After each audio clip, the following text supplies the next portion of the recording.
Usted ingresó a la CEPAL en el año 1969. ¿Cómo ingresó a la comisión? Mi ingreso a la CEPAL fue de un modo muy especial. La CEPAL en esa época tenía equipos de fútbol, soccer para ustedes. Y un pariente muy lejano que trabajaba en la CEPAL eh, comentó a los futbolistas de esa época que yo podría ser un eventual aporte. Y me invitó y bueno, les gustó cómo me desempeñaba en el juego y, y luego me siguieron invitando a que viniera cada día sábado a jugar con ellos. Eh, y de pronto me sugieren que yo me contrate con la CEPAL. Digo, pero mi campo laboral no tiene nada que ver con el de la CEPAL. Supongo yo soy del área metalmecánica. Eh, Estoy trabajando además. Bueno, gracias.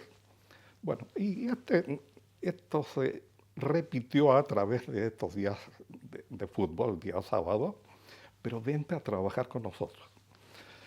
Hasta que un día pregunté, bueno, ¿y en qué podría trabajar yo acá? Eh, bueno, como jardinero. Pero si yo no sé nada de jardines, ¿cómo? No importa, nos dijeron, no importa, si acá vas a aprender. ¿Y, ¿y cuánto pagan?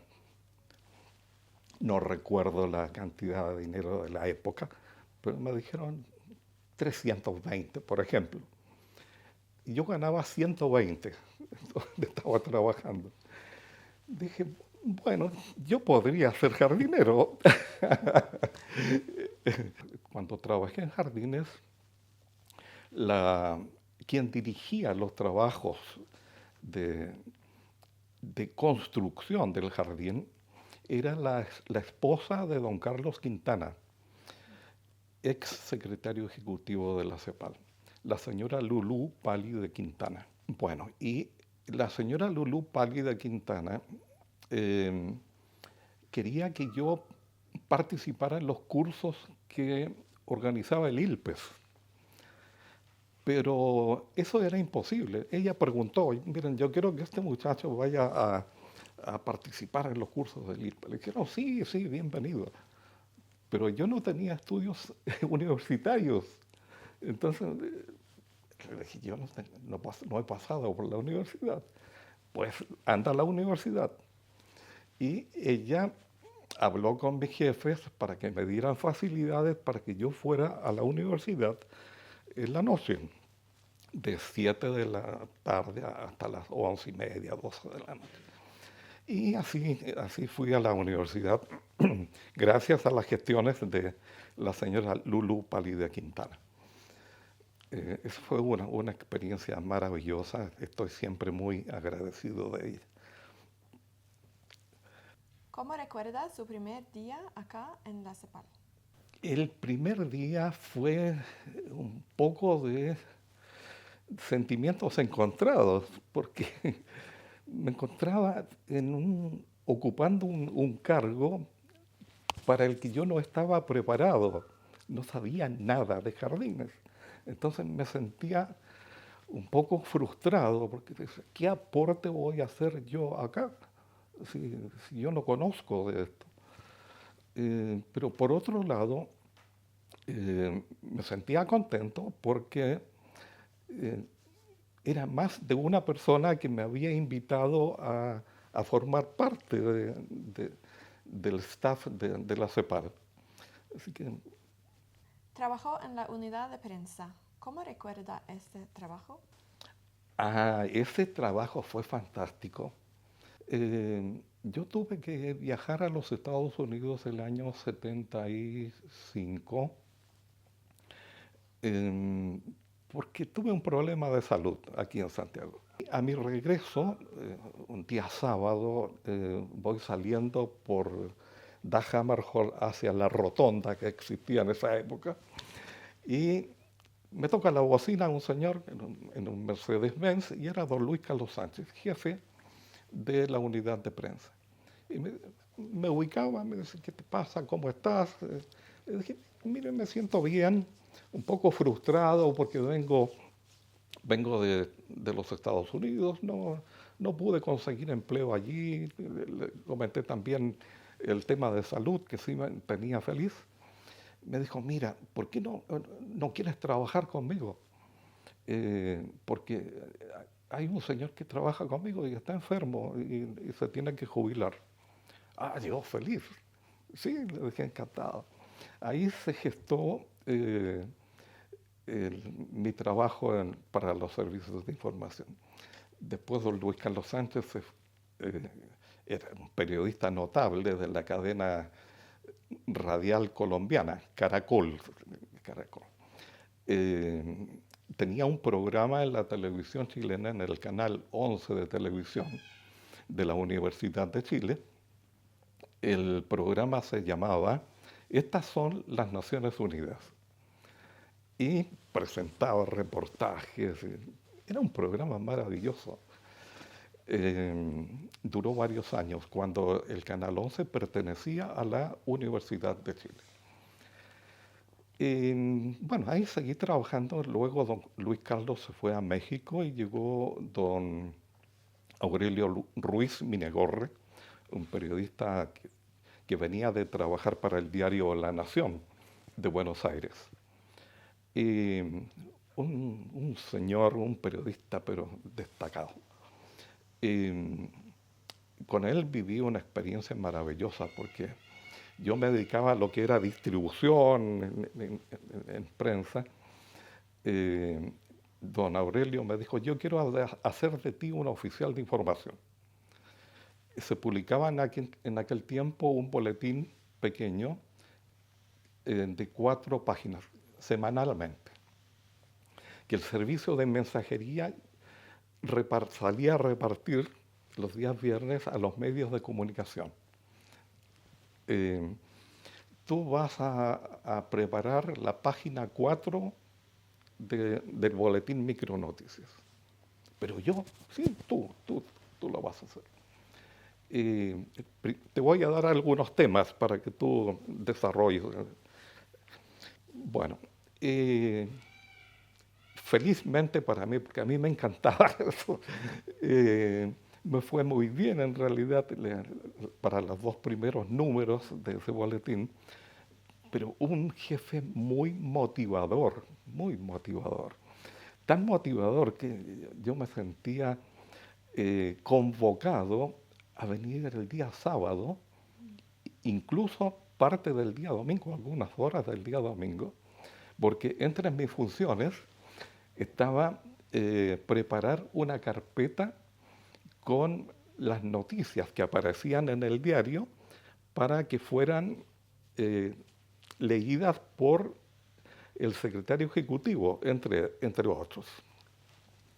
Entonces yo tenía que hacer recortes de diarios y pegarlos con un timbre. Este corresponde a La Nación, esta es La Tercera, este es el Mercurio, acá derechos humanos, acá economía, por temas.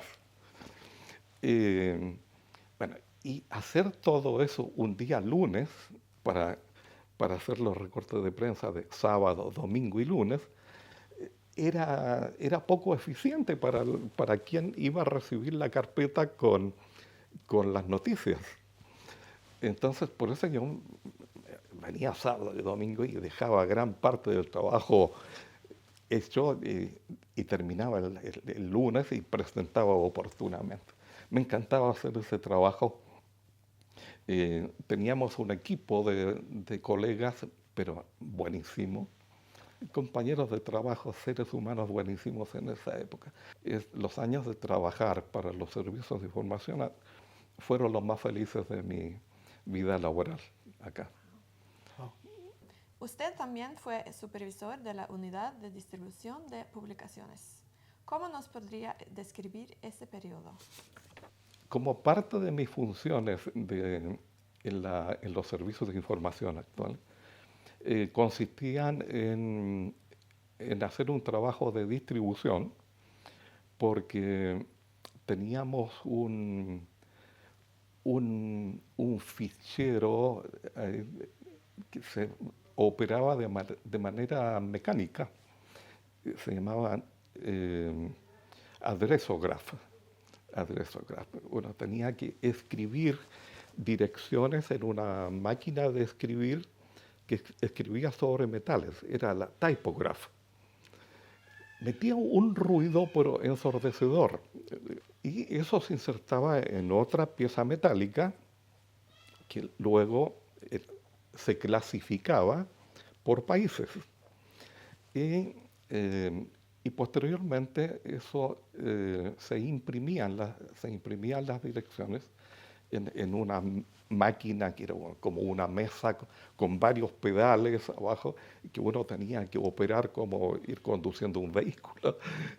Y teníamos una cantidad impresionante de destinatarios para despachar el boletín que se llamaba Notas sobre la economía y el desarrollo. Después se llamaron Notas de la CEPAL solamente. En esa época ya trabajaba como secretario ejecutivo de la CEPAL el señor Robert Brown. Él lideró una reingeniería de distribución de documentos. La idea que tenía el señor Brown era hacer una reingeniería porque habían, todas las divisiones tenían pseudo bases de datos, que eran meras listas de distribución. Entonces el señor Brown dijo, no, aquí hay que reorganizar, hacer todo esto nuevo, vamos a desarrollar una base de datos. Recién estaban llegando los computadores acá. Y bueno, era un trabajo, pero enorme, La parte conceptual la diseñó el señor Brown con el señor Gould y en gran parte también con Sergio Sotomayor, y yo participé al final. Fue una época romántica del trabajo de distribución porque me acuerdo que nosotros fuimos destinatarios de uno de los primeros 7 computadores que llegaron a la CEPAL, de los 7 terminales, porque había un computador que era del tamaño de una habitación de 4 metros por 2,5 y 2 metros de alto, una cosa así. Ese fue el primer computador que tuvo la CEPAL y que estuvo instalado en el edificio ex Claves. Entonces, y ahí estaban también las impresoras, unas impresoras Diablo, que eran muy rápidas. Cuando teníamos que imprimir listados o etiquetas autoadhesivas para pegar, entonces yo me iba al centro de cómputos, así se llamaba originalmente, lo que es ahora STIC, y llamaba por anexo a Sergio Sotomayor, le decían, ya, tengo lista la máquina, tengo lista la impresora, dale enter.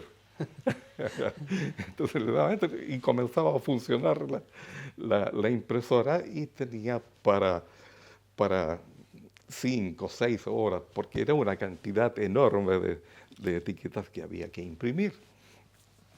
Así también era muchísimo el tiempo de procesamiento de los textos para que todos los programas internos completaran el proceso de generar las etiquetas y los listados asociados. Eso llevaba 9 horas para 5.000 etiquetas, por ejemplo. Lo que hoy se hace en fracción de segundos.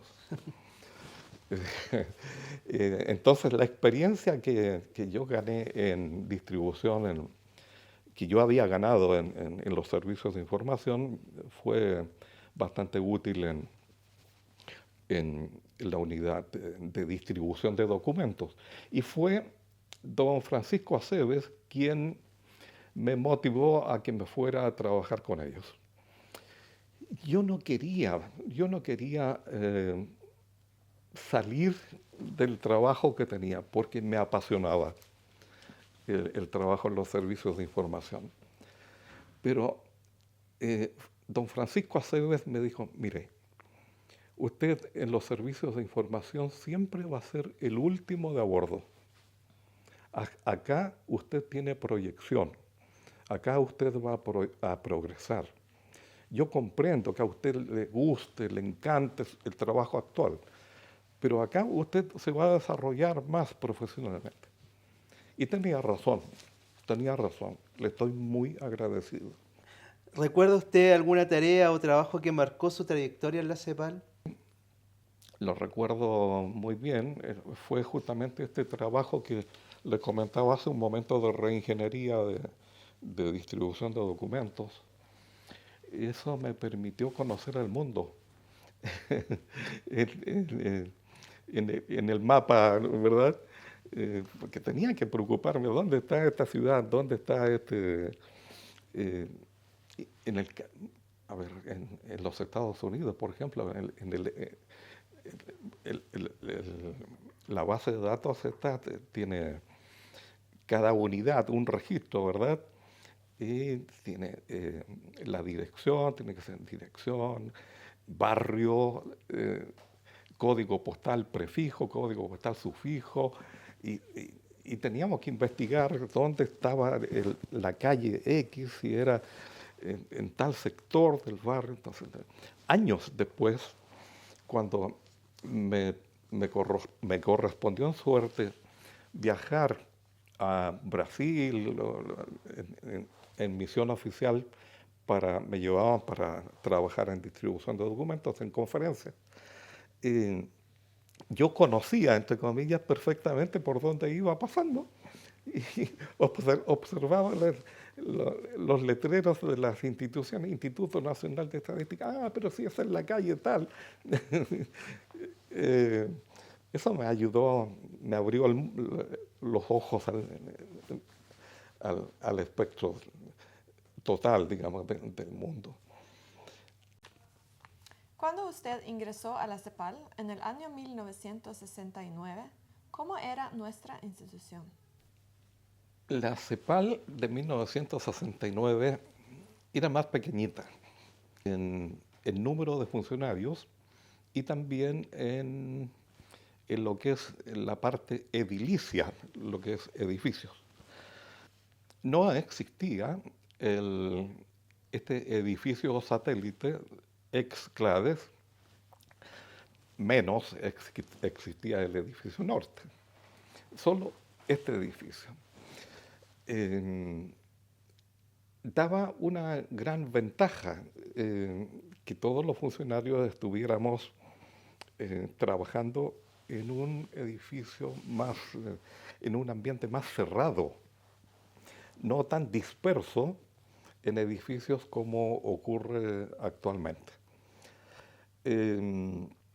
Por ser más pequeña la cantidad de funcionarios, me imagino, había una relación humana más cercana. Recuerdo muy bien que todos los días 24 de octubre celebrábamos el Día de las Naciones Unidas acá. Nos congregábamos al lado de las banderas y se hacían competencias deportivas. Algunos se preparaban para correr la maratón. La maratón consistía en dar 4 vueltas al contorno del edificio, 4 vueltas, incluido la rampa esta que sube del segundo subterráneo a cada seguridad. Esa era dura. Habían competencias muy divertidas. Las damas hacían el lanzamiento del uslero y el secretario ejecutivo era el juez, el que impartía, el que marcaba la distancia donde llegaba el uslero, cosa muy divertida. Los directores de división participando en en caminata alrededor del espejo de agua.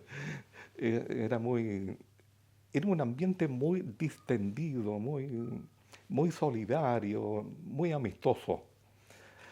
Con el pasar del tiempo, no sé a qué atribuirlo, tal vez un fenómeno sociológico, eh, pero fue creciendo la CEPAL y ya no, las relaciones humanas se fueron enfriando un poco. ¿Qué cambios se manifestaron en la CEPAL desde 1969, cuando ingresó, al 2010, cuando se jubiló? Hubo cambios importantes. Eh, en la parte sustantiva también hubo cambios. Por ejemplo, con la llegada de la señora Alicia Bárcena como secretaria ejecutiva, primera mujer en ser secretaria ejecutiva, eh, y que no es economista exactamente, ella es bióloga, fue directora de la División de Medio Ambiente años antes.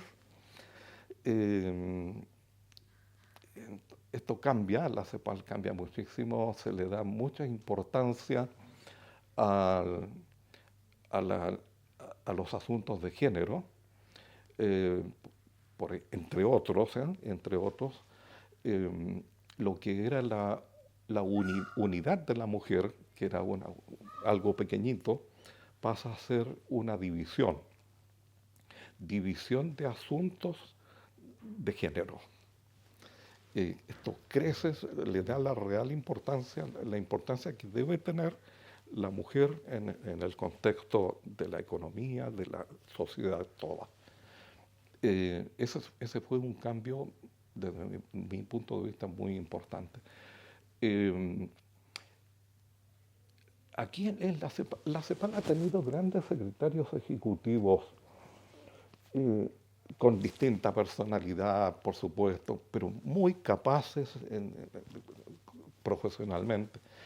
Eh, pero recuerdo bien al señor Enrique Iglesias por su personalidad, así, por el punch que tenía para lograr cosas, para motivar al personal. Y en una época que fue dura eh, en que hubo dictaduras aquí en Brasil primero, después en Argentina, Chile, y él logró insertar a la CEPAL en el trabajo eh, de las economías de estos países y logró insertar también a la CEPAL en el concierto mundial, porque era un señor muy capaz. ¿Cuál fue su contribución a la Asociación del Personal? Asociación del personal, sí. Ese es otro cambio que ha experimentado la CEPAL. Las condiciones imperantes en la época, año 69 hasta el 82, ahí no me equivoco, del 69 año en que yo llegué, hasta el 82, las condiciones económicas imperantes en lo que se refiere a salarios, en la CEPAL no fueron buenas. Y no fueron buenas porque había muchas exigencias de parte de la sede central eh, para que se lograran aumentos de salarios. De acuerdo al IPC, por ejemplo, es el indicador que rige en todo el mundo prácticamente. Sube tanto el IPC, tanto debería subir los salarios y otros factores. Bueno, acá, aparte del IPC, de la sede exigían hacer una encuesta entre las mejores pagadoras, entre las empresas mejores pagadoras. Y también una mini encuesta. Era muy burocrático, era muy burocrático. Entonces, habían funcionarios expertos en trabajar en estas encuestas, se fueron formando como expertos también. Hasta el 82, pareciera que hasta esa época las personas que llegaban al cargo de director de administración de la CEPAL, nos quedaba la impresión de que venían con un mandato expreso. Ustedes contengan a la CEPAL, que no crezca más en funcionarios, que los salarios se mantengan hasta ahí, ustedes no deben gastar más de X. Porque de otra manera no se explica que en esa época vivimos tantos conflictos entre la asociación del personal y la administración. Teníamos discusiones muy duras con la administración. Felizmente teníamos muy buenos negociadores de la planta profesional. Del año 82, ahí se produce un cambio ya, no es que se flexibilizara tanto, pero hay un mayor reconocimiento al trabajo de los funcionarios de la CEPAL. Y esto fue progresando, afortunadamente. ¿Qué hice yo modestamente durante los años en que participé varios años en el Consejo del Personal? Yo ayudé a que los amigos de seguridad lograran en esa época el pago de su diferencial nocturno, porque en todo el sistema de las Naciones Unidas le pagaban a los funcionarios de seguridad que cumplían un turno de noche, porque es un trabajo más sacrificado. Pues aquí en Santiago, en la CEPAL, eso no se pagaba. Eso dimos una pelea dura junto a un señor de seguridad, don Carlos Peña. Los dos fuimos y logramos eso. Realmente nos sentimos muy, muy satisfechos y felices de lograr algo que era justo, porque ¿por qué se estaba haciendo para unos y no para otros? Y algo que considero que me dejó muy contento de mi participación en el Consejo del Personal fue la redacción del primer reglamento del Fondo de Préstamos de Emergencia. Como les comentaba, hasta el año 82 las condiciones salariales de los funcionarios no eran del todo buenas en la CEPAL. Costaba para llegar a fin de mes. Y ante eso surgían entidades financieras, bancos usureros también, que lamentablemente hacían que muchos funcionarios se endeudaran con una tasa de deuda muy elevada. Entonces, con un amigo mexicano, Dauno Totoro, fue el primer y único economista graduado en la Universidad de Moscú que ha trabajado en la CEPAL. Con él redactamos el primer reglamento del Fondo de Préstamos de Emergencia, bajo el alero de la Asociación del Personal, y se dio forma a un fondo muy interesante.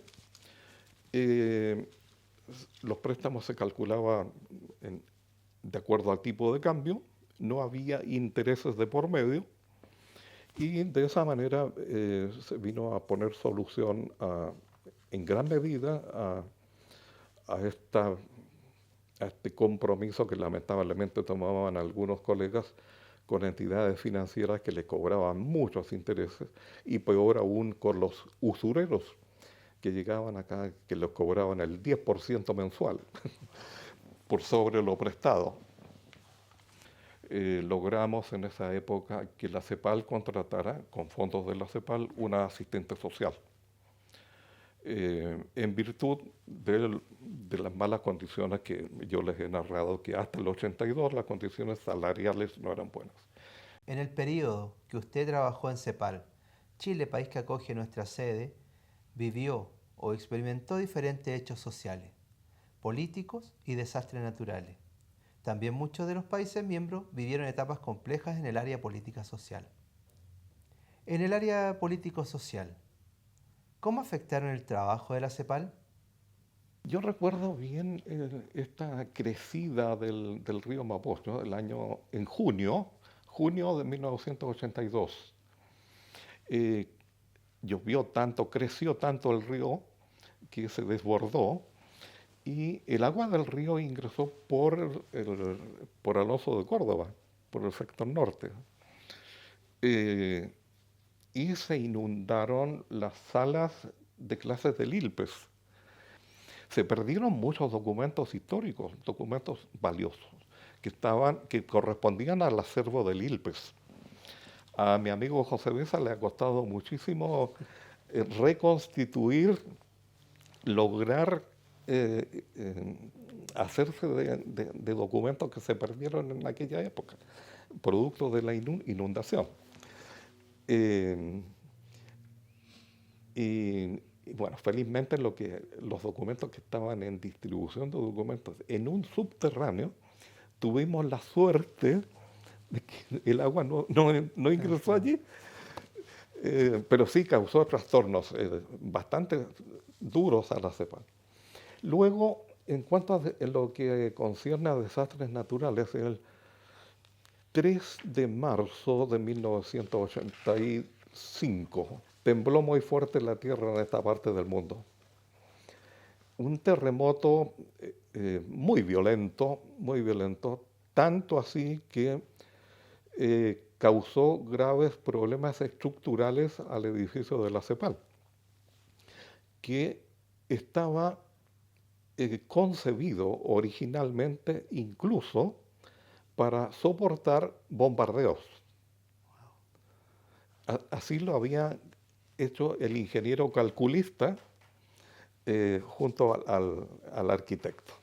Y bueno, fue tan violento ese terremoto del 85 que los puentes que conectan el edificio núcleo con el edificio satélite, esos puentes cayeron, no totalmente, pero se fueron a 40, 45 centímetros.